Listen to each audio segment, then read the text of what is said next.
শালা বেরিয়ে গেছে মোচা দাড়ি। আব্বাকে বলতে হবে বিয়ের কথাটা আমার তাড়াতাড়ি। চলো আমার সাথে সকাল সকাল কি হয়েছে ওই কথাটাই তোমাদেরকে বলি।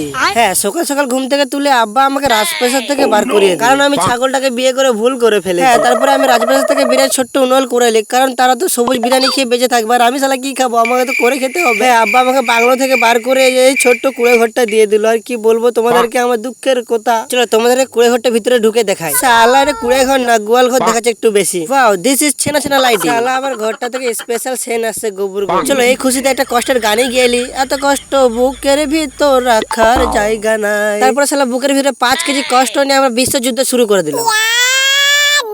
শালা আজকে ও আমাকে ভিজিয়ে দিয়েছে। আজকে আর একদিন কি আমার 362। তারপরে কি আমার বন্ধুকে আমি হালকা করে ওয়াটার রিলোড দিয়ে দিলাম দিচুম করে। তারপরে আমাদের ঘন ঘন ফায়ারিং করা স্টার্ট হয়ে যায়।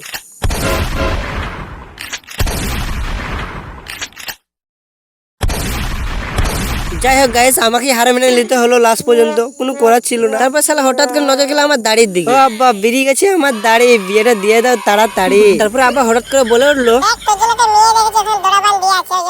আচ্ছা বন্ধুরা তোমরাই বলো, আমি না হয় কবুল বলে দেবো, কিন্তু ছাগলে কিভাবে কবুল বলবে?